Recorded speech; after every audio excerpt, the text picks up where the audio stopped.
ઇન્ડિયામાં આટલો બધો ક્રેઝ કેમ છે ફોરેનમાં જઈને ભણવાનો? એકચ્યુઅલી ઇન્ડિયામાં કેવું છે કે જેને જોવું એને ફોરેન જવું છે. કારણ એનું એ છે કે ઇન્ડિયામાં જ્યારે અંગ્રેજો અહીંયા રાજ કરતા હતા ત્યારે એ લોકો જ્યારે દેશ છોડીને ગયા તો કેનેડા જતા હતા ત્યારે એ લોકો અહીંથી જે પંજાબી ફાર્મર્સ હતા ને એમને લઈ ગયા હતા જોડે કે અમે આમની પાસે ખેતી કરાવીશું એઝ અ ગુલામ. અને એના કોર્સિસ કયા કયા છે તમારા હિસાબે જે બેસ્ટ કોર્સિસ કહી શકીએ જેના પછી તમને લાઈક વર્ક પરમિટ કે તમે પરમનન્ટ રેસિડેન્સ થવા માંગો તો એમાં તમને હેલ્પ કરે એમાં કયા કોર્સિસ? હા, ઇન્ટરવ્યુ. યસ. પણ ગવર્મેન્ટની જે પોલિસીસ છે કે ગવર્મેન્ટ છે સપોઝ અત્યારે જે ગવર્મેન્ટ છે એ ગવર્મેન્ટના બીજા કન્ટ્રી જોડે રિલેશન સારા છે તો એનાથી આ રીતે સ્ટુડન્ટ કે કોઈ બી વિઝા કે એમાં કંઈ ફરક પડે એમાં હેલ્પ મળે કે એવું કંઈ થાય? તો ઘણા છોકરા તો અઠવાડિયામાં પાછા આવી જાય. ગુજરાતીની પ્રથમ પસંદ ઓલવેઝ યુએસ છે. પટેલ એમાં પણ. હવે આજે કોઈ સ્ટુડન્ટ હોય યુએસ કે ઓસ્ટ્રેલિયા માટે ક્વોલિફાય ના થતો હોય એ બધી છેવટે યુરોપિયન કન્ટ્રીઝ ચૂઝ કરે. આનાથી મને આ યાદ આવ્યું કે એજન્ટ ઘણા બધા ફ્રોડ બી કરતા હોય છે તો એમબીએ કરીને તમારો ફર્સ્ટ સેલરી શું હોય? મિની ઇન્ડિયા થઈ ગયા છે દરેક દેશમાં.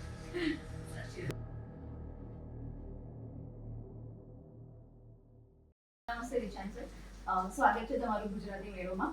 અને અમારા દર્શકો માટે હું તમને રિક્વેસ્ટ કરીશ કે તમે થોડુંક તમારું ઇન્ટ્રોડક્શન આપી દો.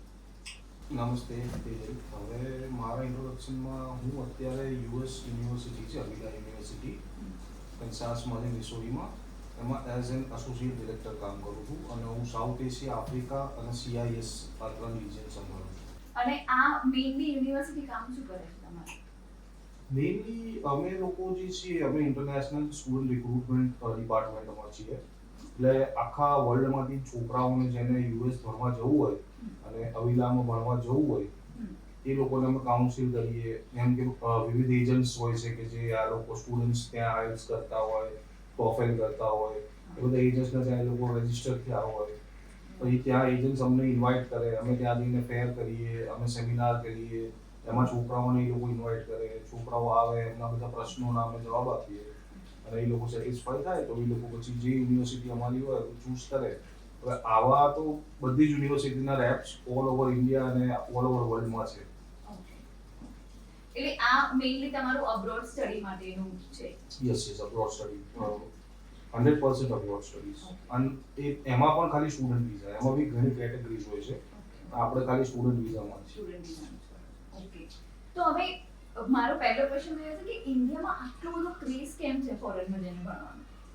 એકચ્યુઅલી ઇન્ડિયામાં કેવું છે કે જેને જોવું એને ફોરેન જવું છે. કારણ એનું એ છે કે ઇન્ડિયામાં આજે તમે ઇન્ડિયન ઇકોનોમી પ્રમાણે જોવા જાઓ તો MBA કરીને તમારો ફર્સ્ટ સેલરી શું હોય છે? 15 to 20,000, રાઈટ? હવે એ જ વસ્તુ એ લોકો ત્યાં કરે છે તો એ લોકોનું સ્ટાર્ટિંગ સેલરી 40 થી 50,000 કેનેડિયન યા US ડોલર્સ હોય છે, રાઈટ? સો જે ગેપ છે બહુ વાસ્ટ છે અર્નિંગનો. Second thing, lifestyle. હવે ઇન્ડિયાની જે લાઈફસ્ટાઈલ છે એ તમને બહુ સારી રીતે ખબર છે અને ફોરેનની જે લાઈફસ્ટાઈલ છે એ પણ તમને બહુ સારી રીતે ખબર છે અને ત્યાં બેનિફિટ્સ બી ઘણા છે. જેમ કે તમને ફ્રી મેડિકલ મળે છે, પછી જેમ તમારા પેરેન્ટ્સ એજડ હોય અને you are already paying tax, good tax, તો તમારે એના એ લોકોને ટ્રાન્સપોર્ટેશન પણ ફ્રી થઈ જાય એમને જ્યાં જવું હોય ત્યાં. અને એવા બધા ઘણા બેનિફિટ્સ છે અને આજકાલ તો કેવું છે કે મિની ઇન્ડિયા થઈ ગયા છે દરેક દેશમાં. દરેક દેશમાં US જાવ તો તમને ઘણા ઇન્ડિયન્સ મળશે, કેનેડા જાવ તો ઘણા ઇન્ડિયન્સ મળશે, ઓસ્ટ્રેલિયા જાવ તો ઘણા ઇન્ડિયન્સ મળશે. એટલે એવું પણ નથી કે આપણા ફેમિલીને કે આપણાને ત્યાં જઈને અનોખું આમ એકલું લાગે. તમને ઇન્ડિયન ફૂડ બી બધે મળી જાય છે. અત્યારે ઓનેસ્ટ અને હેવમોર કેનેડા US બધે ઓપન થઈ ગયા છે. હા, એ છે ઘણી બધી જગ્યાએ છે. એટલે હા, તો ઘર જેવું જ લાગે. પણ આમ તોય બીજા બધા કન્ટ્રી કરતા આપણા અને એમાં ગુજરાતીઓમાં મેં બહુ જોયું છે ક્રેઝ. અને મેઇનલી અહીંયા આપણા ગુજરાતીઓ કયા કન્ટ્રીમાં જવાનું પ્રિફર કરે છે? ગુજરાતીની પ્રથમ પસંદ ઓલવેઝ US છે. પટેલ એમાં પણ. સો અને સેકન્ડમાં અત્યારે આપણે કહી શકીએ કેનેડા અને થર્ડ ઓસ્ટ્રેલિયા, ફોર્થ ન્યુઝીલેન્ડ અને ફિફ્થ યુરોપિયન કન્ટ્રીઝ છે. પણ એમાં કેટેગરાઇઝ કરે સ્ટુડન્ટ્સને. જેમ કે એ એમના બેન્ડ્સ ઉપર આધાર રાખે છે અથવા તો એમના એકેડેમિક્સ ઉપર આધાર રાખે છે. હવે આજે કોઈ સ્ટુડન્ટ હોય યુએસ, કેનેડા, ઓસ્ટ્રેલિયા માટે ક્વોલિફાય ના થતો હોય એ પછી છેવટે યુરોપિયન કન્ટ્રીઝ ચૂઝ કરે, કોઝ એની પાસે બીજું કોઈ ઓપ્શન નથી હોતો, પણ એને બહાર તો જવું જ હોય છે. અત્યારે બીજું એક કન્ટ્રી છે ફિનલેન્ડ કરીને, એ પણ બહુ લોકો જવા માંડ્યા છે. વર્લ્ડનું હેપીએસ્ટ કન્ટ્રી પણ કહેવામાં આવે છે ફિનલેન્ડને. હા, એ બરાબર છે. આપણે યુએસ તો આપણા ગુજરાતી પટેલોની બધાની પહેલી પસંદગી છે. કર્મભૂમિ છે. હા, પણ એ લોકોની પસંદગી છે. તમારા હિસાબે જો સ્ટુડન્ટ વિઝા ઉપર જવું હોય તો બેસ્ટ કન્ટ્રી કઈ રહે? અત્યારે હાલનું જે આપણે પોઝિશન જોઈએ કે ભાઈ અત્યારે શું પોઝિશન છે, તો અત્યારે બેસ્ટ છે યુએસ. કારણ કે કેનેડામાં ઓલરેડી બહુ બધા સ્ટુડન્ટ્સને વિઝા એ લોકોએ આપીને ત્યાં બધું બચત કરી નાખ્યું છે. સ્ટુડન્ટ્સ પાસે અત્યારે ત્યાં સાચું કહીએ તો એ લોકો પાસે જોબ્સ છે નહીં, અને મોસ્ટલી આપણા લોકોના લીધે ત્યાંના બોડિયાઓ પાસે પણ જોબ્સ નથી. બસ આપણે આજે એ લોકો $18 થી ઓછામાં કામ ના કરે, એ જોબ આપણા વાળા $8 કરે. તો એની જોબ તો ભાઈ કોઈ બી એમ્પ્લોયર હોય એને $8 મળતો હોય તો શું કરો $18?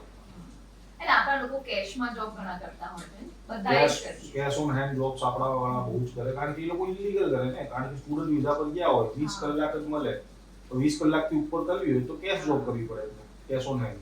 અને 20 કલાક કે 45 કલાક એવા બધા નિયમો હોય છે, પણ આપણા લોકોને મેં જોયા છે કે લોકો 70 કલાક કામ કરતા હોય છે. હા, એ એક રીતે ખોટું પણ છે, કારણ કે તમે એ કન્ટ્રીમાં ગયા છો, સ્ટુડન્ટ વિઝા લઈને ગયા છો, તો you have to abide by the loss of that country. જો એ લોકો પકડાય તો ઘણા છોકરાઓ ડિપોર્ટ પણ થાય છે. એ લોકોને નથી ખબર, કારણ કે તમે ત્યાં કામ કરો છો એ તમે બધાને કહેશો, પણ જેને ડિપોર્ટ કર્યા છે, જે લોકો પાછા અહીંયા આવી ગયા છે, એ કોઈને ખબર નથી. સારા પાસા બધા જાણે છે, પણ ખરાબ પાસા કોઈ નથી. હા, ત્યાં જઈને શું સ્ટ્રગલ છે કોઈને નથી ખબર. અહીંયા ઘરે બધા આગળ તમે પ્રાઉડલી કહેતા હો છો કે અમે સ્ટડી કરીએ છીએ અબ્રોડમાં, કે અમારું ઘરના છોકરા કે છે, પણ એની સામે છોકરાઓ ત્યાં શું કરે છે ને એ અહીંયા કોઈને ખબર નથી હોતી કે બિચારા કેવા કેવા કામ કરી અને ત્યાં ચલાવતા હોય. 100%. અહીંયા તો રાજા અને રાણીની જેમ રહેતા હોય, હાથમાં ચા, હાથમાં પાણી મળતું હોય. ત્યાં કંઈ જ નહીં, ત્યાં કોઈ એમને નોકર ચાકર મળવાના નથી, એમને રસોઈ પણ જાતે કરવાની છે, ઘરની સફાઈ, વાસણ બધું જ જાતે કરવાનું, પ્લસ જોબ કરવાની છે, પ્લસ ભણવાનું છે. અને ત્યાં પ્રેક્ટિકલ સ્ટડીઝ પર વધારે જોર આપે, એટલે અસાઇનમેન્ટ્સ પણ એટલા જ આવે. એ અસાઇનમેન્ટ્સ પણ એ લોકોએ કમ્પ્લીટ કરવાના છે. સો જેટલું આપણે વિચારીએ છીએ એટલું સહેલું નથી, અને જેટલું આપણે વિચારીએ છીએ એટલું અઘરું પણ નથી. પણ આજે કેવું છે કે સ્ટુડન્ટ્સ સૌથી સફળ આમ જોવા જઈએ તો બહાર ભણવા જાય છે એમાં ઇન્ડિયન સ્ટુડન્ટ્સ જ છે. બસ મહેનતમાં આપણે લોકો પાછા નથી પડતા ક્યારે. હા, એ વાત છે. મહેનત તો આપણે કરી લઈએ, ભણવામાં હોય કે કામમાં હોય. એ વાત સાચી. અને આ ફોરેન જવા માટે મેઇનલી રિક્વાયરમેન્ટ શું હોય છે?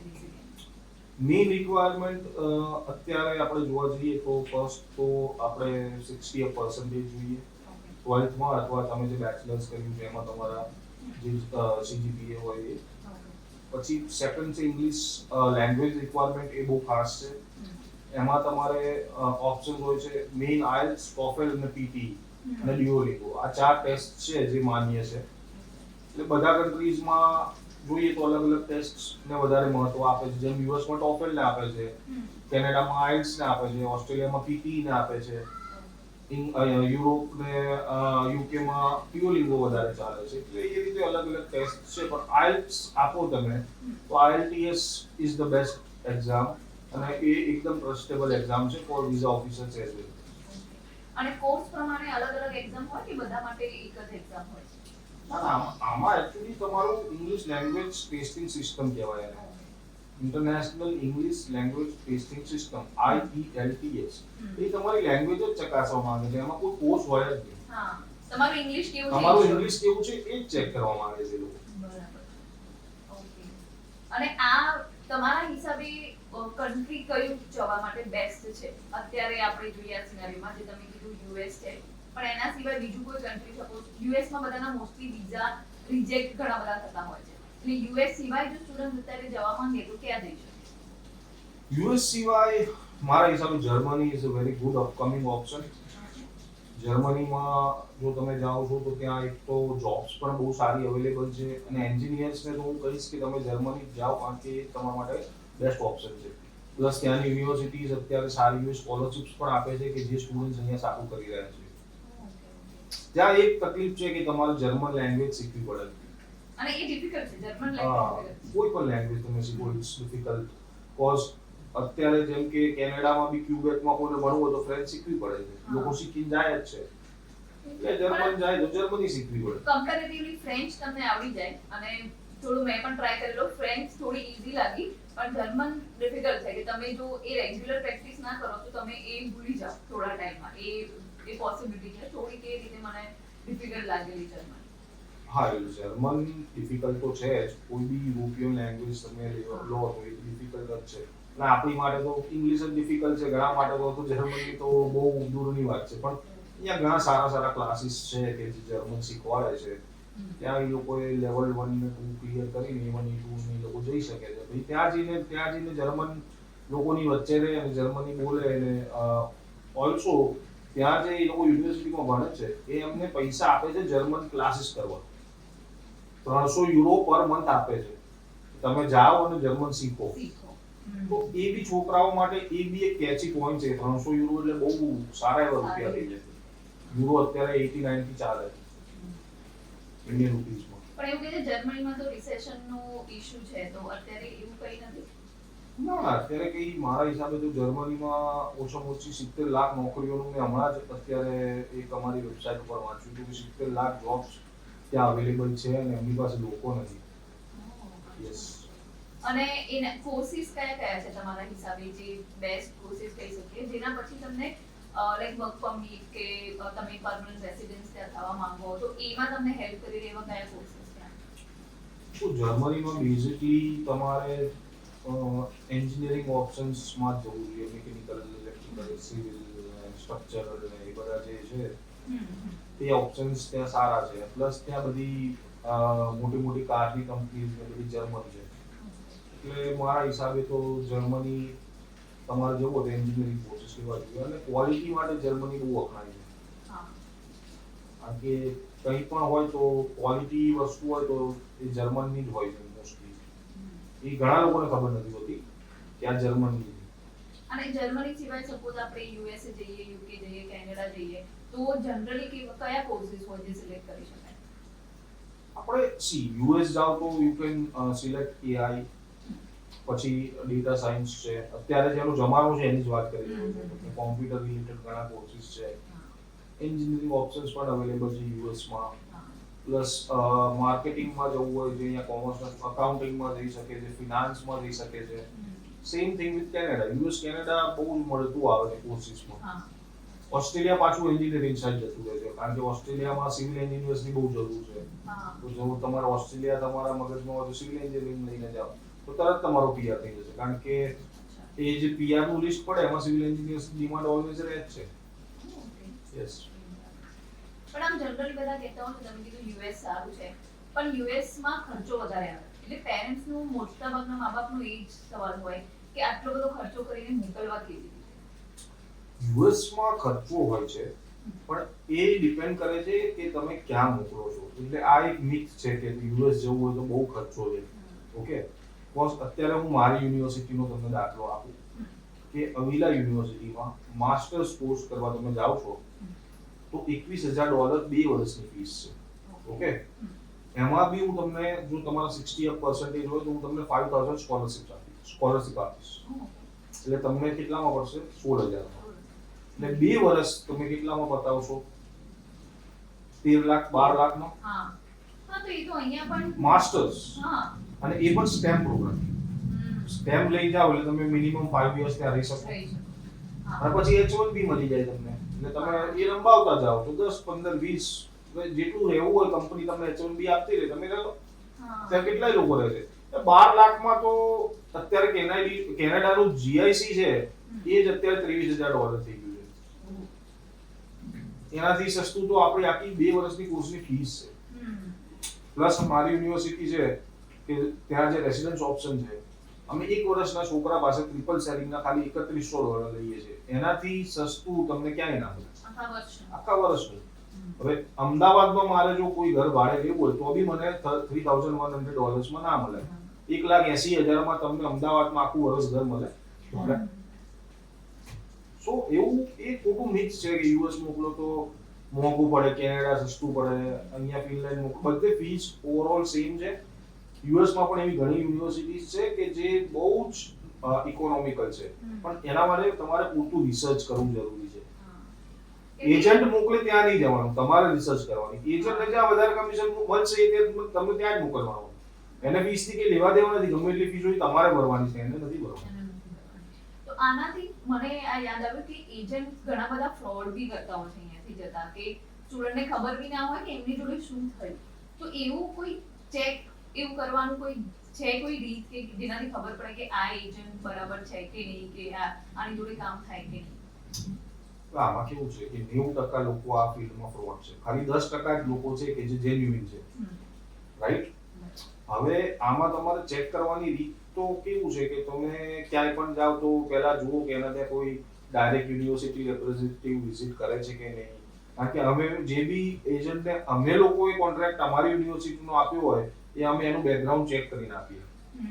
એની પાસે અમે 2 રેફરન્સીસ પર મંગાવીએ, પછી એનું ચેક કરીએ અને પછી પોઝિટિવ આવે તો જ અમે કોન્ટ્રાક્ટ આપીએ છીએ. એટલે તમારે જોવાનું કે એ કંઈક એજ્યુકેશન ફેર્સ કરે છે અને બહારથી ડિરેક્ટ યુનિવર્સિટી રેપ્સને ઇન્વાઇટ કરી શકે છે કે નહીં. પ્લસ તમારે ઓફર આવે એ પણ તમારે રીચેક કરાવવાનો કોઈ જોડે કે જે તમારું જાણકાર હોય, કે કોઈ રિપ્રેઝેન્ટેટિવ તમારો ઓળખીતામાં હોય તો કે ભાઈ આ ઓફર આવ્યો છે તો આ જેન્યુઇન છે કે નહીં. કારણ કે ઘણા એજન્ટ શું છે, નામ બદલીને ઓફર છાપીને આપી દેતા હોય. અને શું કારણ કે તું મને ફીસ ટ્રાન્સફર કર, હું કરી દઈશ. અને ફીસ બી પોતે જ રાખતા હોય. કોલેજને ખબર, કોલેજે ઓફર જ ના આપ્યો એટલે ફીસ આપવાની કોઈ સવાલ જ નથી. અને આપણે અત્યારે શું છે કે અહીંયા ઉત્તર ગુજરાત સાઈડ બહુ થેલી એજન્ટ બહુ વધી ગયા છે. એને આપણે થેલી એજન્ટ કહીએ કે ભાઈ એક થેલી લઈને સવાર ઘરેથી નીકળે કે ચલો હું તમને યુએસ પહોંચાડી દઈશ, હું તમને કેનેડા પહોંચાડી દઈશ, અને લોકો એના પર વિશ્વાસ કરે બી નહીં. એટલે એ બધા એજન્ટ્સ પર વિશ્વાસ ના કરો, કારણ કે મેક્સિકોમાં ઘણા ફસાઈ ગયા, ઘણા મરી ગયા. હમણાં એક પેલા ડિંગુજા કેસ તમે જોયો, કેટલા આખું ફેમિલી મરી ગયું. આ થેલી એજન્ટોમાં હું તો કોઈ ના પડો, સારા સારા એજન્ટ્સ છે, ઘણા છે. અમદાવાદમાં નામચીન, એમના ત્યાં જાઓ. પ્રોપર એક રસ્તા થ્રુ, પ્રોપર એક માણસ થ્રુ જાઓ તો તમને પ્રોપર માણસ થ્રુ જાઓ. કારણ કે અને બીજું વર્ક પરમિટ કરાવી આપીશ, વર્ક વિઝા કરાવી આપીશ, તો 90% તો વર્ક પરમિટ ને વર્ક વિઝા થતા જ નથી. દુનિયા મતલબ બહુ ટફ છે અત્યારે. ઓલરેડી ત્યાં રિસેશન ચાલે છે કેનેડામાં. એટલે વર્ક પરમિટ નું કોઈ કહે તો સમજી જવાનું કે આ ફ્રોડ જ છે. અને કેનેડામાં તમે આ જે પ્રોબ્લેમ થયો ઇન્ડિયા અને કેનેડા વચ્ચે, એના પછી ઘણા બધા વિઝા ને ઘણા બધા મારા સર્કલમાં જોયા છે કે વિઝા અટકી ગયા છે. તો હવે એનું ફ્યુચર શું હશે? એનું કે ફ્યુચર એટલે આમાં કેવું છે કે સંબંધ તો બગડે અને પાછા સુધરી જાય તો આ પ્રાઇમ મિનિસ્ટર જશે ને બીજું આવશે એટલે ફરીથી આપણા સંબંધ સારા થઈ જશે. અત્યારે જે પ્રોબ્લેમ છે એ ટ્રુડો અને નરેન્દ્ર મોદી વચ્ચે છે. હવે એ બેની વચ્ચે જે પ્રોબ્લેમ છે એ તો બેમાંથી એક પ્રાઇમ મિનિસ્ટર જશે એટલે એ સોલ્વ થઈ જશે. એ તો બહુ પ્રોબ્લેમેટિક નથી. પણ વિઝામાં કેવું છે કે વિઝા અફેક્ટ કરે છે 100%, પણ અત્યારે વિઝા અફેક્ટ એટલે નથી કરતા કે ઇન્ડિયા કેનેડાના પ્રોબ્લેમ છે. અત્યારનો વિઝા અફેક્ટ કરવાનો સિનારિયો એ છે કે કેનેડામાં રહેવાની જગ્યા નથી. they don't have housings. મેં ઘણા એ વાંચેલું હતું આર્ટિકલ, જેમાં લખ્યું હતું કે લગભગ લાઈક 40 થી 50,000 લોકોએ એમની સિટીઝનશિપ ત્યાં કેન્સલ કરી છે અને એ લોકો ત્યાંથી નીકળવા માંગે છે કેનેડાથી, કે હવે અફોર્ડેબલ નથી રહ્યું ત્યાં. હા, એ 100% છે. ત્યાંનું રિયલ એસ્ટેટ બહુ ઉપર જતું રહ્યું છે. ત્યાં જગ્યા બહુ જ છે, પણ હવે આજે જેમ કે કોઈ બિલ્ડિંગ બનવાનું ચાલુ કરે તો એને ઓછામાં ઓછા 5 થી 6 વર્ષ તો તમારા જ છે ને. એ 5 થી 6 વર્ષ સુધી આટલા બધા લોકો આવી ગયા છે, રહેશે ક્યાં? અને એ સિટીઝનશિપ તમે 40-50,000 કહો છો, આ આંકડો બહુ વધારે છે. ન્યૂઝમાં ભલે ઓછો બતાવતા પણ બધા કેટલાય, હું પર્સનલી એવા કેટલા લોકોને ઓળખું છું કે જે સિટીઝન છે પણ રહેવા ઇન્ડિયા પાછા આવતા રહે છે. એટલે ત્યાં ઇન્ફ્લેશન અને આ હાઉસિંગ અને બધો જ પ્રોબ્લેમ છે. ઇન શોર્ટ જોબ્સ નથી, પછી રહેવા માટે ઘરો નથી, ઇન્ફ્લેશન રેટ હાઈ છે. અને એક્ચ્યુઅલી આ બધાનું કારણ પણ આપણે જ છીએ. આપણે જ ફુગાવો કર્યો, આપણે જ ત્યાં જઈને કર્યો છે. કારણ કે એ લોકો તો બહુ ઓછા હતા સંખ્યામાં. અત્યારે એમનાથી 3 ગણા આપણા ઇન્ડિયન્સ ત્યાં છે. 3 ગણા છે 100%.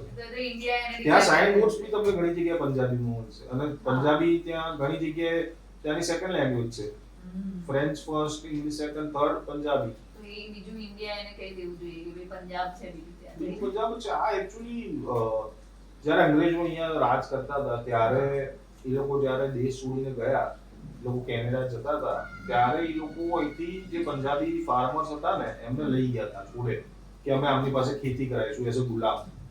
હવે એ વંશજો ત્યાંથી કન્ટિન્યુ થઈ અત્યારે ત્યાં પંજાબીઓની સંખ્યા આટલી હતી અને એ ક્રેઝ ત્યારથી ચાલુ થયો છે. એટલી લાંબી વાર્તા બહુ લાંબી વાર્તા. એવું નથી કે પંજાબીને કેનેડા જ જવું હોય, કર્ણાટક કરે. કારણ કે હવે એમના વંશજો ત્યાં ગયા છે, પછી જે પેદા થયા હોય એ લોકો ત્યાં જ મોટા થયા હોય તો કેનેડિયન જ કહેવાય. હા એ છે. અને એમને હેલ્પ પણ મળી રહે સારી એવી. ઘણી સારી હેલ્પ મળી રહે છે. પણ ત્યાંની અમુક યુનિવર્સિટીમાં બી કેનેડા જ નહીં, બીજી જગ્યાએ બી યુનિવર્સિટી જે જોઈ ને એમાં અમુક ફ્રોડ થતા હોય છે કે યુનિવર્સિટી ના હોય. લાઈક મેં એવા સ્ટુડન્ટને જોયા છે કે અહીંયાથી બધું પે કરીને ગયા હોય ત્યાં, અને ત્યાં જઈને પછી ખબર પડે કે 2 કે 3 રૂમની યુનિવર્સિટી છે જે કોલેજ એમને બતાવી હોય. 100% પહેલા એ બધું ચાલતું હતું, પણ હમણાં કેનેડા બહુ સ્ટ્રિક્ટ થઈ ગયું છે. એટલે એ છે ને પ્રાઇવેટ અને પબ્લિક યુનિવર્સિટીની પાર્ટનરશિપ હતી. પબ્લિક યુનિવર્સિટીનું નામ લે અને પ્રાઇવેટ યુનિવર્સિટી હોય એ એક બિલ્ડિંગ હોય એમાં યુનિવર્સિટી એ લોકો ખોલી નાખે. પણ એ પ્રાઇવેટ પબ્લિક યુનિવર્સિટી અત્યારે કેનેડિયન ગવર્મેન્ટે બંધ કરાવી દીધી છે. એટલે હવે એ પ્રોબ્લેમ નહીં થાય છોકરા. પહેલા હતી તમારી વાત સાચી. પણ ચેક કરીને જવું સારું રહે, કેમ કે બીજી કન્ટ્રીઝમાં પણ આવી ફ્રોડ યુનિવર્સિટી તો હશે જ I guess.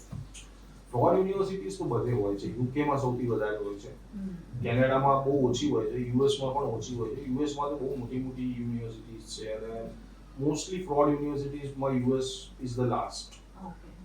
Canada also is very much good in terms of universities and everything. બધા પ્રોફેસર્સ કેનેડા યુએસમાં પીએચડી હોય છે. એ લોકોને ફરજિયાત પીએચડી હોય તો જ they can teach other students. બાકી તમે જો ફ્રોડનું જોવા જાવ તો યુકેમાં સૌથી વધારે યુનિવર્સિટીઝ છે. એક રૂમમાં બે રૂમમાં યુનિવર્સિટી ચાલતી. એટલે તો યુકે જવા વાળા સ્ટુડન્ટ છે થોડું ધ્યાન રાખવું જરૂરી કે 100%. કોર્સ યુકે જવું હોય તો તમારે બધું ચેક કરીને જવું. અને આ સ્ટુડન્ટ અહીંયાથી જે જતા હોય એમને અપાર્ટ ફ્રોમ લાઈક કે જે પ્રિપેરેશન કરે છે, એજન્ટ છે, યુનિવર્સિટી છે, એના સિવાય કોઈ એવી વસ્તુ છે જે ધ્યાનમાં રાખવી જોઈએ કે જે પહેલા પ્રિપેર થઈ અને સમજીને જવું જોઈએ કે અમે આ જઈ રહ્યા છે અને અડધેથી પાછું ના આવવું પડે કે ત્યાં જઈને પ્રોબ્લેમ ન થાય? એવી કોઈ વસ્તુ ખરી કે જે લોકોએ ધ્યાન રાખવી જોઈએ? એ લોકોએ ધ્યાનથી રાખવાનું છે કે જે અમારી લાઈફ અહીંયા છે તેનાથી તદ્દન વિપરીત લાઈફ મારી ત્યાં હશે, હું ત્યાં સેટ થઈ શકીશ. એ મેઇન વસ્તુ છે કે એનું મનોબળ બહુ સ્ટ્રોંગ રાખવું પડે. Life is not bed of roses in Canada, US, Australia, anywhere you go. એટલે તમે કોઈ પણ બીજી કન્ટ્રીમાં જાઓ છો તો તમારે શૂન્યમાંથી સર્જન કરવાનું છે. અહીંયા તમને બધું બેઠું મળી રહ્યું છે કારણ કે તમારા મોમ અને ડેડે અહીંયા એટલી મહેનત કરી છે. ત્યાં તમારે શૂન્યમાંથી સર્જન કરવાનું છે. તમારે જ બધું તમારું આગળનું વંશજ ત્યાં જ પેદા થાય, એ લોકો ત્યાં રહે અને એ લોકોને બહુ સારી લાઈફ આપવા માટે તમારે બહુ જ સ્ટ્રગલ કરવી પડશે. કોર્સ અહીંયાથી એજન્ટ તો તમને કહેશે કે ભાઈ આ યુનિવર્સિટી છે, આ કોર્સ છે, આ બધું છે, તમે ત્યાં જાઓ, સારું છે, પ્રોવિન્સ સારો છે, બધું સારું છે. પણ પછી ત્યાં જઈને તમને ઘણા વિદ્યાર્થીઓ એવા છે કે જે ત્યાં ગયા અને ત્યાં બી ગામડા હોય છે, ગામડામાં યુનિવર્સિટી હોય છે, જેમ અહીંયા મહેસાણામાં છે, કલોલમાં છે, કડીમાં છે યુનિવર્સિટીઝ, મોટી સારી યુનિવર્સિટી, ગણપત છે, એ બી વિરાણામાં જ છે. તો હવે એ બધી યુનિવર્સિટી છે એવી રીતે ત્યાં પણ હોય છે. તો ગામડામાં ત્યાં એ લોકો છોકરાઓ જઈને જુએ કે ભાઈ મિલો સુધી તો કોઈ માણસ જોવા નથી મળતો અહીંયા, રાઈટ? તો ઘણા છોકરા તો અઠવાડિયામાં પાછા આવી જાય છે. હવે એ ફીસ પણ એ લોકો રિફંડ ના મળે કારણ કે છોકરાને તો વિઝા મળ્યા છે, વિઝા રિજેક્ટ થયો તો ફીસ પાછી મળે. વિઝા રિજેક્ટ ના થયા હોય તમને ના ફાવ્યું તમે આવતા રહો તો એ તમને ફીસ શા માટે પાછી આપે? હા, એ તો ના જ આપે. તો એ તો ઓફરમાં પણ લખ્યું હતું કે નોન રિફંડેબલ છે. એટલે એ બધું બહુ ખાસ ધ્યાન રાખવાનું છે. પહેલા થરો રિસર્ચ કરવાનું. આજે મારે બેંગ્લોર જવું હોય ને તો બી હું એટલું રિસર્ચ કરીને જઉં છું કે ભાઈ અહીંયા હું ક્યાં રોકાઈશ, આજુબાજુ શું એરિયા છે, ત્યાં મને કયું ફૂડ મળશે. તો હું આજે બીજા દેશમાં જઉં છું તો મારે રિસર્ચ કરવી જ જોઈએ. હવે હું કાઉન્સિલ કરું છું, મેં 12,000 થી ઉપર છોકરાઓ મોકલ્યા છે અત્યાર સુધી વિદેશમાં. હું છોકરાઓને કાઉન્સિલ કરતો હોઉં ને તો એ લોકો એકદમ બ્લેન્ક આવ્યા હોય. આપણે જે એમને માઇન્ડમાં લખીએ ને એ લોકો લખાયા કરે. તો પણ આપણે ચલો હું કોઈ દિવસ ખોટી સલાહ નથી આપતો, પણ બધા એવા ના હોય, રાઈટ? સો પોતાનું મગજ વાપરો, પછી રિસર્ચ કરો કે તમે કઈ યુનિવર્સિટીમાં જાઓ છો. ફેસબુકમાં, લિંક્ડઇનમાં એ યુનિવર્સિટીના જે ઓલરેડી ત્યાં જે ભણતા હોય એ સ્ટુડન્ટ્સના ગ્રુપ હોય છે, એમને મેસેજ કરીને પૂછો કે આ યુનિવર્સિટીમાં અવાય કે ના અવાય, તમારી લાઈફ અત્યારે કેવી છે, આર યુ એન્જોયિંગ, ત્યાં કોઈ તકલીફ છે કે નહીં, એ બધું પૂછવાનું. એ ગ્રુપમાં તમે આરામથી તમે એમને શોધી શકો છો. હા, હવે જે તો સોશિયલ organize છે મીડિયા, બધા. હા, સોશિયલ મીડિયા છે એટલે એટલો પ્રોબ્લેમ ના થાય તમને. સોશિયલ મીડિયા અત્યારે જમાનો સોશિયલ મીડિયાનો છે. હા, એવી છે. એટલે આમ તો સોશિયલ મીડિયા સારો બી પોઈન્ટ છે અને માઇનસ પોઈન્ટ બી છે કે તમને એમાં એવી બધી વસ્તુઓ બતાવીને કે ફસાવીને બી તમારાથી ઘણી બધી વસ્તુઓ કરી શકતા હોય છે. પણ આ એક વેલિડ પોઈન્ટ છે કેમ કે ચેક કરવું બહુ જરૂરી છે. કે મારો પર્સનલ એક્સપિરિયન્સ બી હું તમને કહું તો એવું થયેલું કે અહીંયાથી એજન્ટ, હવે તો એજન્ટનું નામ યાદ નથી મને, પણ જે એજન્ટ થ્રુ હું ગઈ હતી એ એજન્ટે પોતાની જાતે ત્યાં મારું મેજર, હવે અહીંયા આપણે એમબીએમાં એવું હોય કે આપણે જોઈન કરવાનું પછી મેજર સિલેક્ટ કરો, ત્યારે એવું હતું એ ટાઈમે. હવે એવું અમને કીધું જ નહીં કે તમારે અહીંયાથી જતા પહેલા મેજર તમારે સિલેક્ટ કરવો પડશે. અને એને તમે જેમ કીધું એમ જ્યાંથી ફાયદો મળતો હતો એને મારું માર્કેટિંગ સિલેક્ટ કર્યું. હવે કરવું તો મારે ફિનાન્સ, પણ મને ત્યાં ગયા પછી ખબર પડી કે મારો મેજર ઓલરેડી સિલેક્ટ થઈ ગયો છે. હવે આવી કોઈ ક્લેરિટી આપેલી જ નહોતી. અને ફિનાન્સ, ઓકલેન્ડ હવે ન્યુઝીલેન્ડનું મેઇન સિટી છે અને ફિનાન્સ હતું બીજા સિટીમાં, જે એકદમ નાનું સિટી જ્યાં કોઈ જોબ ઓપોર્ચ્યુનિટી નહીં તમારી જોડે. એટલે પછી ત્યાંથી તમે મેજરને પકડવા આવવાના જ નથી પાછા, પણ પછી એવું થયું કે જે મળ્યું એ તમારે કરી લેવું પડે. એ એજન્ટને પણ ખબર જ છે કે સ્ટુડન્ટ એકવાર ત્યાં જશે એટલે જે મળ્યું એ કરી લેશે. આપણા છોકરાઓમાં શું છે ખબર છે કે વિઝા એટલે ગાડા તૂર થઈ જાય. એ લોકો આખા ગામમાં, અહીંયા મેં જોયું છે, પેંડા વેચે, જમણવાર કરે છે લોકો. હા, કરે છે. અને એરપોર્ટ પર આખી બસો મૂકવા આવે છે એક સ્ટુડન્ટને. મેં મારી આંખે જોયેલું. હું કેનેડા જતો હતો ત્યારે 2 થી 3 બસો ભરીને લોકો મૂકવા આવ્યા હતા એક છોકરાને. પછી મેં પૂછ્યું હતું તો મને કે આ સર આખું મારું ગામ ને આજુબાજુના 2-3 ગામ આવે. એટલે વિઝા મળ્યો છે તને, એમાં આ શું છે શું? મને તો એમ થાય કે જાણે આ ચૂંટણી લડીને પ્રાઇમ મિનિસ્ટર થઈ ગયો છે કે આટલો ઉત્સાહ લોકોમાં. તો એ ત્યાં જઈને એ છોકરાને ખબર પડશે કે મારી લાઈફ હું શું ત્યાં જીવતો હતો ને હવે મારે શું કરવાનું. રાઈટ? સાચી વાત.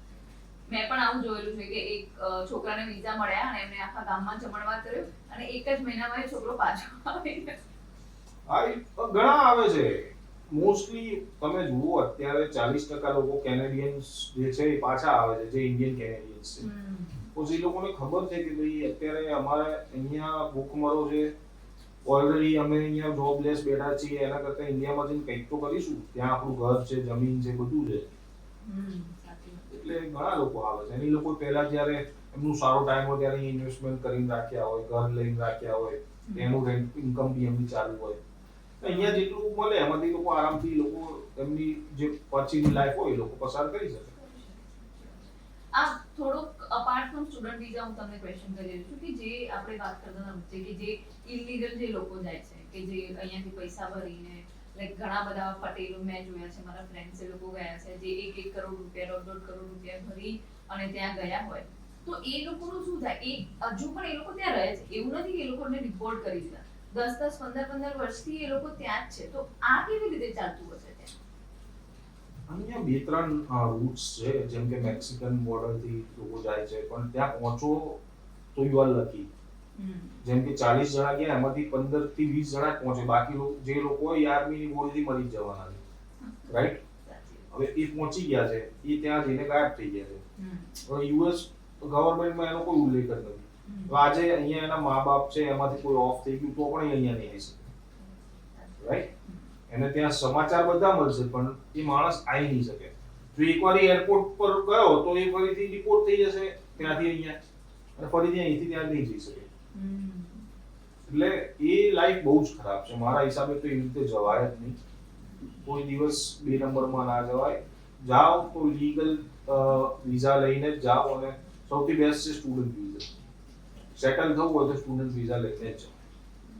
પણ ત્યાં એ લોકો જોબ પણ કરતા હોય છે, તો જોબમાં એવું ડર ના ને કે આ પકડાઈ જશે ક્યાં? એ લોકો કેશ ઓન હેન્ડ જોબ કરે એટલે એમનું ક્યાંય ડીટા ના હોય.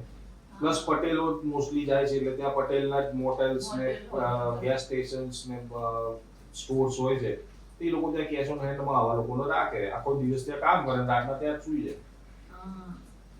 એટલે આ બહુ મોટો બિઝનેસ છે આવી રીતે મોકલવાનો. આઈ થિંક ઇલીગલી મોકલવાનો ખાસો એમાં ગુજરાતમાં અને સેકન્ડ આઈ થિંક ગુજરાત અને પંજાબ આમાં ટોપ ઉપર હશે કે એવી રીતે મોકલો. હા, ઇલીગલ જવામાં અત્યારે ગુજરાત ઇઝ નંબર 1, પછી second number is Punjab, okay. અને બીજા રાજ્યોમાંથી તો એટલું બધું નથી ખાસ, કારણ કે સાઉથ વાળા તો બહુ એજ્યુકેટેડ ને એ લોકો તો સ્ટુડન્ટ પર જ મોસ્ટલી જાય છે, હા. અને એ લોકો જાય છે બધે લીગલી જાય. એ લોકો ગલ્ફમાં પણ વધારે સાઉથ ઇન્ડિયન્સ હોય પણ દે આર ઓલ લીગલ. એટલે ગુજરાતી અને પંજાબી જ આવી લીગલ એક્ટિવિટીઝમાં વધારે 100% involved રહે છે. ગુજરાતી ને પંજાબી જ. અને અપ્રોક્સ એવું લાઈક વાર્ષિક કેટલા ગુજરાતી સ્ટુડન્ટ બહાર જતા હશે એમ અપ્રોક્સ જોઈએ તો આપણે? ટોટલ કન્ટ્રીનો કેપ હોય, જેમ કે કેનેડાનો કેપ હોય છે 60,000 લોકો, 60,000 સ્ટુડન્ટ્સ લઈશું, પણ એ આખા વર્લ્ડમાંથી હોય, એટલે તમે એમ એવો કોઈ કેપ ના કાઢી શકો કે આટલા સ્ટુડન્ટ જાય છે, પણ વાર્ષિક 25 થી 30,000 છોકરા જઈ રહ્યા છે અત્યારે બધા કન્ટ્રીઝનું કરીને. બધા countries. Yes, from Gujarat. ખાલી ગુજરાતમાંથી જ? ખાલી ગુજરાત. તો બીજા પાર્ટમાંથી મોસ્ટ ચંક ગુજરાત ને પંજાબનો જ હોય છે. હા. હૈદરાબાદી જે સાઉથનો ચંક છે એ બધો યુએસ તરફ હોય છે મોસ્ટલી. હા, એ લોકો થોડું સાઉદી અને એ બાજુનું વધારે પ્રિફર કરતા હોય કે યુએસ નું એ લોકો. યસ. જેમ આપણા સ્ટુડન્ટ ત્યાં જાય છે એમ ત્યાંના સ્ટુડન્ટ અહીંયા આવે છે? ત્યાંના સ્ટુડન્ટ્સ બી આપણે ઘણી અહીંયા યુનિવર્સિટીઝ છે, જેમ કે આઈઆઈટી છે, પછી એનઆઈડી છે, એનઆઈએફટી છે, એ લોકો પણ અહીંયા ભણવા આવે જ છે, અને ઘણા તો એક્સચેન્જ પ્રોગ્રામ્સ હેઠળ આવતા હોય છે. હા. આફ્રિકન સ્ટુડન્ટ્સ બહુ આવે છે અહીંયા લીમામાં, અને અહીંયા પારુલ ઇન્સ્ટિટ્યૂટ વડોદરામાં, અને એમાં ઘણા આફ્રિકન સ્ટુડન્ટ્સ ભણે છે. હા, લેટલી મેં જોયા છે ખાસા તો. પણ તો બી ડેવલપ્ડ કન્ટ્રીઝમાંથી હજુ એટલા નથી આવી રહ્યા જેટલા આપણે ત્યાં જઈએ છીએ. ના, એ લોકોને અત્યારે એકચ્યુઅલી એજ્યુકેશન તો એમનું બેસ્ટ જ છે, એટલે they don't need. તો હજુ બી એવું લાગે છે તમને કે ઇન્ડિયામાં એજ્યુકેશન એ લેવલે નથી પહોંચ્યું જે લેવલે લાઈક એ ત્યાં છે, અને ઇન્ડિયામાં હજુ આપણે ડેવલપ કરવાની જરૂર છે? સી, આપણું એજ્યુકેશન આમ જોવા જઈએ તો એમનાથી ઘણું સારું છે, એ લોકોને નથી ખબર. સેકન્ડ થિંગ કે ઇન્ડિયાની ગ્લોબલ ઇમેજ એટલી બધી સારી નથી અને એટલી બધી સેફ નથી. આજે કોઈ છોકરીને એકલા અહીંયા ભણવા આવવું હોય તો ઇટ્સ રિયલી ટફ. તમને પણ ખબર છે, મને પણ ખબર છે કે ભાઈ અહીંયા આવીને એકલી છોકરી યુએસ થી ત્યાંની હોય, US born and brought up, એ અહીંયા ઇન્ડિયામાં સર્વાઈવ ના કરી શકે, રાઈટ?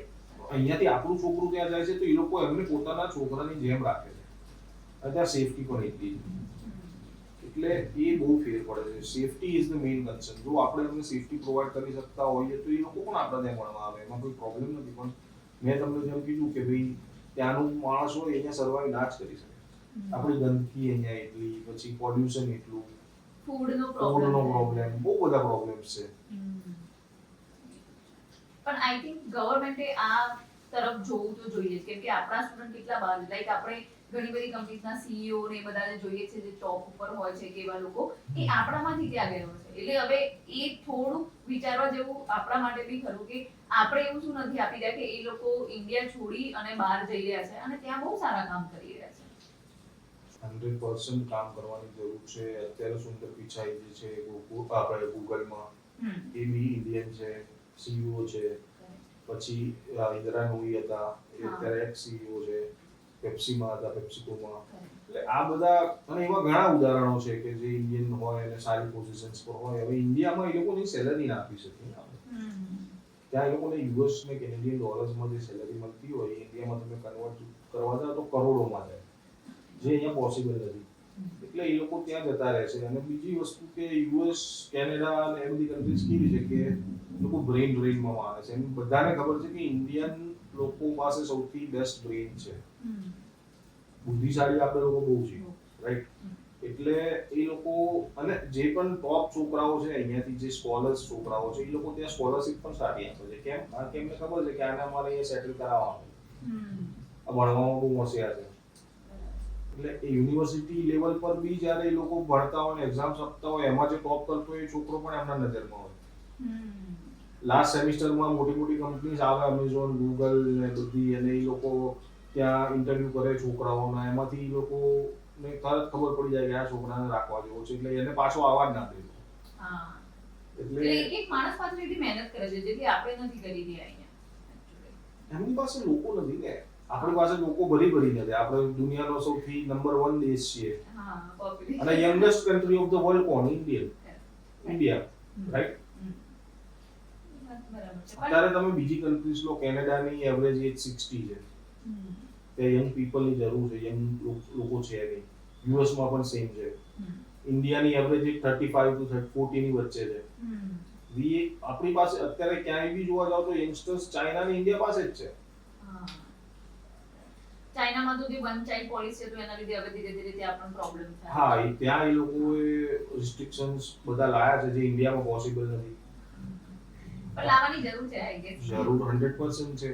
કારણ કે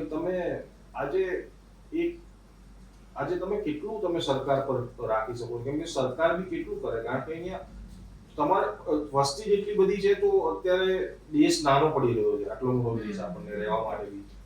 જે સિટીઝ છે બધા કન્જેસ્ટેડ થતા જાય છે.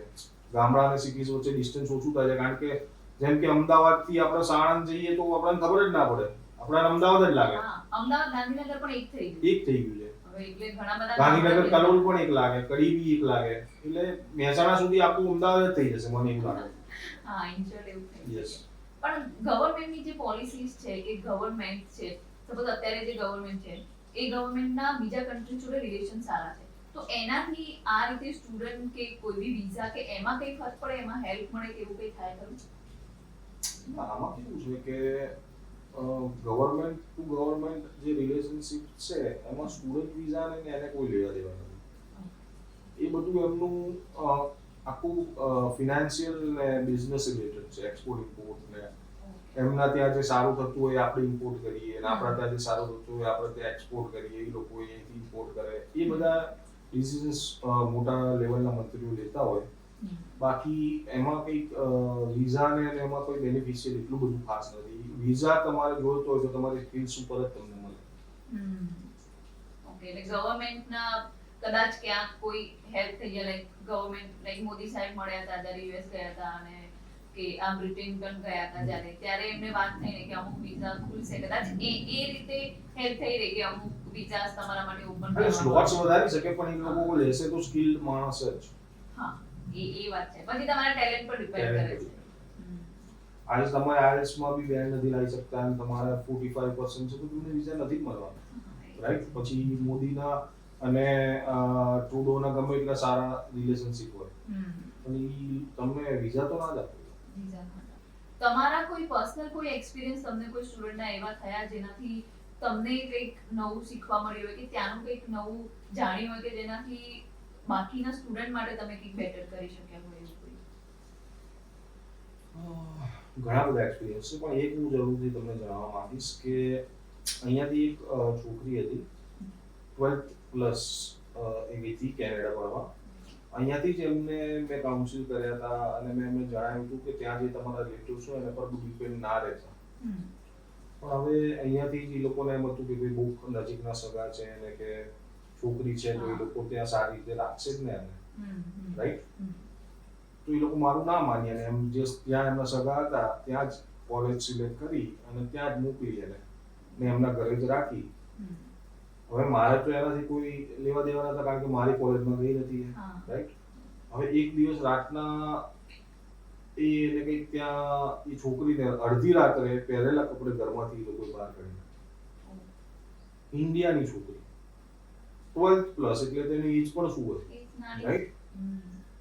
અને નજીકના સગા રિલેશનશિપ એટલે કેવું કે સગા માસી, સગા કાકા, એટલા નજીકના સગા. આ લોકોએ બધું એના પર એ લોકોએ એના પર વિશ્વાસ કરીને એની છોકરીને ત્યાં મોકલી દીધી. મેં અહીંયા સમજાયા હતા કે વિદેશી સંબંધીઓ હોય છે, રિલેટિવ્સ, એનું અત્યારે તમારું જે અહીંના રિલેટિવ જોડે એટેચમેન્ટ છે એવું એ લોકોનું તમારી જોડે ના હોય, કારણ કે ત્યાંનું કલ્ચર એવું નથી. ત્યાં પોતાના છોકરાને 18 વર્ષ પછી કહી દે છે કે ભાઈ હવે તું તારું ઘર લઈને રહે, તો આ તો બીજાના છોકરા કેવી રીતે સાચવી શકે એ લોકો, રાઈટ? એટલે એ છોકરીને ગાડી મૂકી અને એના પપ્પાનો મને ફોન આવ્યો. પછી મેં માણસાની દ્રષ્ટિએ મેં કીધું ચલો કંઈક તો કરવું પડશે. પછી મારે ત્યાં થોડા કોન્ટેક્ટ્સ છે, હું આટલા ટાઈમથી 18 વર્ષથી આ ફિલ્ડમાં છું, મારા કોન્ટેક્ટ્સ થ્રુ એને 2-3 દિવસ રહેવાની સગવડ કરી આપી. પછી એ લોકોએ ત્યાં કોલેજની હોસ્ટેલમાં એનું એડમિશન કરાવ્યું. એ રીતે એ કેસ સોલ્વ થયો. પણ અહીંયાથી તમને એમ હોય કે હું ત્યાં જઈશ અને ત્યાં જો જે અમારા સગા છે એ લોકો બધું સાચવી લેશે અને મને PR કરાવી આપશે, તો એ તદ્દન ખોટી માન્યતા છે. સાચી વાત છે. એ એક્સપિરિયન્સ તો મારો બી એવો જ છે. સગા તો નહોતા પણ ઓળખીતા જ હતા અને એમના માટે અહીંયાથી સામાન પણ લઈ ગયેલા અમે. એકવાર સામાન લેવા આવ્યા ત્યારે એ આવ્યા પછી એમને અમારું ત્યાં કોઈ જ નહોતું actually. અને નાના એટલે એ તમે 20-22 વર્ષની ઉંમરે જાઓ એટલે કોઈ હોય તો સારું રહે એમ. પણ અમે અમારું અરેન્જમેન્ટ કરીને ગયા હતા 2-3 મહિનાનું અહીંયાથી જ રહેવાનું બધું જ, એટલે એવું કોઈના પર ડિપેન્ડન્ટ ના રહેવું પડે. પણ તોય એક જોવા જેવી વસ્તુ મને એ લાગી કે તમારા નજીકના તમારા આજુબાજુ રહેતા લોકો તમારી જોડે આવું કરી શકે કે એમનો ફાયદો જોઈ અને એ લોકો એમનો સામાન લઈ ગયા પછી એકવાર ફોન કરીને પૂછ્યું પણ નહીં કે તમે લોકો સેટ થયા, ફાવ્યું કે નહીં. આવું કશું જ નહીં. એટલે ઇન શોર્ટ ઘરેથી બી મા બાપે આવું વિચારીને કરવું જોઈએ કે ભાઈ તમે જાઓ છો તો તમે ઇન્ડિપેન્ડન્ટ થઈને જાઓ કે તમારે તમારા ડિસિઝન જાતે લેવાના, જાતે રહેવું પડશે. ત્યાં બહુ બધી ડિફિકલ્ટીઝ પણ આવે છે. હવે એ બધા લોકોને લાઈક તમે જેમ કીધું કાઉન્સેલિંગ કરો છો એમ એ સારું છે કે બધા જ લોકો જો અહીંયાથી એ પ્રોપર કાઉન્સેલિંગ લઈને જાય તો સ્ટુડન્ટને ત્યાં બહુ જ બધા એટલીસ્ટ 50% ફાયદો રહે. આજથી 10 વર્ષ પહેલા જે સિચ્યુએશન હતી એવી સિચ્યુએશન હવે તો નથી. તો એટલે એ તમે તમારા કામ બી એ રીતે સારા છે કે એટલીસ્ટ કાઉન્સેલિંગ ને થઈ જાય સ્ટુડન્ટને તો એનાથી એમને ડેફિનેટલી હેલ્પ રહે. ખાસી હેલ્પ રહે કારણ કે અને અમે લોકો નિસ્વાર્થ કાઉન્સેલિંગ કરીએ છીએ. મારે કઈ સ્ટુડન્ટ પાસેથી નથી રૂપિયા લેવાના, નથી એજન્ટ પાસેથી લેવાના, મારે તેમને આપવાના છે. મારી યુનિવર્સિટી તેમને કમિશન આપવાની છે, રાઈટ? એટલે અમે લોકો જે બી કહીએ એ લોકોએ ઘણા લોકોને એક તો ખ્યાલ નથી હોતો કે ડાયરેક્ટ યુનિવર્સિટીમાંથી જે એજન્ટના માણસ નથી એટલે અમારે એ પણ એમને કહેવું પડે કે અમે એજન્ટના ત્યાંથી નથી, અમે ડાયરેક્ટ યુનિવર્સિટીના રિપ્રેઝેન્ટેટિવ છીએ. તો એમને ખ્યાલ આવે છે. અવેરનેસ બી બહુ ઓછી છે આ ફિલ્ડની, રાઈટ? એટલે લોકો લાભ બહુ આનો ઉઠાવે છે. પછી બીજી કહેવત છે ભાઈ લોભિયા બહુ છે, લોભિયા હોય ત્યાં દુતારા લૂંટવાના જ છે. એટલે આ બધી વસ્તુઓ છે. પ્લસ તમે જેમ કીધું એમ સાચી વાત છે કે ભાઈ ત્યાં તમે કોઈ પર ડિપેન્ડન્ટ થઈને ના જાઓ, પોતાના દમ પર જાઓ. અને બીજું એ કે ભાઈ ત્યાંના લોકલ પીપલ જોડે ફ્રેન્ડશિપ કરો, એ જ તમારું ગ્રુપ સારું રહેશે. અને એ લોકો આપણા લોકો કરતાં વધારે હેલ્પફુલ છે. બીજા ઇન્ડિયનને જોઈને એ હંમેશા જેલસ થશે. વ્હાઇટ પીપલ એવા નથી, એ લોકો જેલસ નહીં થાય. They will help you in real means. હવે લાસ્ટમાં હું તમને ખાલી એવું પૂછીશ કે કોઈ એક કે બે તમે ટિપ્સ આપવા માંગો જે સ્ટુડન્ટ જઈ રહ્યા છે કે એમના મા બાપને કે એવી કોઈ બે ટિપ્સ જે એમને ઈઝી પડે અને એમને હેલ્પફુલ થઈ રહે. 100%. જેમ કે મેં પહેલા પણ કીધું કે તમે કોઈ પણ દેશમાં જાઓ છો તો પૂરતી રિસર્ચ કરો. ગૂગલમાં અત્યારે બધું જ અવેલેબલ છે. એ તમારે જે કોલેજ યુનિવર્સિટી સિલેક્ટ કરી હોય એનું એક ગ્રુપ ફેસબુકમાં હોય જ. એ ગ્રુપમાં એડ થાવ અહીંયાથી ઇન્ડિયાથી જતા પહેલા. ત્યાંના છોકરાઓ જે ઓલરેડી એલ્યુમનાઈ છે એ લોકો જોડે વાત કરો. એમને પૂછો કે ભાઈ આવી રીતે મારો છોકરો કે છોકરી આવી રહી છે તો ત્યાં તમે શું તમારા હિસાબે અહીંથી શું લાવવું જોઈએ, કે ત્યાં અત્યારે કેવું વાતાવરણ છે, ત્યાં જોબ્સ મળી રહે છે કે નહીં, બધું પૂરતું રિસર્ચ કરીને જ મોકલો પોતાના છોકરાને. એમને એમ ના મોકલી દો. એ બહુ જ ખાસ ધ્યાન રાખવા જેવી બાબત છે. કારણ કે અત્યારે પેરેન્ટ્સ બી એટલું બધું રિસર્ચ નથી કરતા અને છોકરાઓ બી રિસર્ચ કર્યા વગર આવે છે અને જે એજન્ટ કે એ પ્રમાણે એ લોકો જતા રહે છે. ત્યાં જઈને પછી એમને ખબર પડે છે કે ભાઈ આ તો હું ખોટો ફસાઈ ગયો. એ ખબર પડતા બી એને 1-1.5 મહિનો થઈ જાય. હા, અને ફોરેન જવું એ સ્ટેટસ સિમ્બોલ થઈ ગયું છે. બહુ મોટું સ્ટેટસ સિમ્બોલ થઈ ગયું જે એકચ્યુઅલી હોવું ના જોઈએ. It's a country. હા, રાઈટ? શું ફરક પડે છે? અહીંયા ભણો ત્યાં ભણો કઈ બી કરી શકો છો તમે. 100%.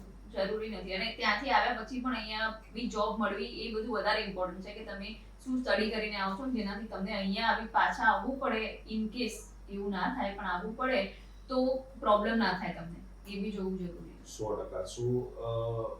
બધા બહુ પાસાઓ છે આમાં. અને આજે મેં જેમ કીધું એમ કે ભાઈ કોઈને બી આજે તમે છો, તમારે અહીંથી અત્યારે ઉદયપુર બી જવું હોય 2 કે 3 દિવસ તો તમે રિસર્ચ તો કરશો ને મારે ક્યાં જવાનું છે, ક્યાં રહેવાનું છે, ક્યાં ખાવાનું છે, શું કરવાનું છે, કેવી રીતે જઈશ, રસ્તામાં કઈ હોટલ છે, શું છે. તો એટલું રિસર્ચ આપણે અહીંથી 4 કલાક જવા માટે કરીએ છીએ તો અહીંથી તમે 5,000-5,500 કિલોમીટર દૂર જાઓ છો તો તમારે કેટલું બધું રિસર્ચ કરવાની જરૂર છે, રાઈટ? સાચી વાત છે. એટલું જ મારું કહેવાનું છે કે પૂરતું રિસર્ચ કરો અને પોતાના છોકરાને મોકલો. Thank you so much Nishantbhai, તમારો તમે સમય આપ્યો અને હોપ ફરીથી બી ફ્યુચરમાં મળતા રહીશું. 100%. Thank you. Thank you.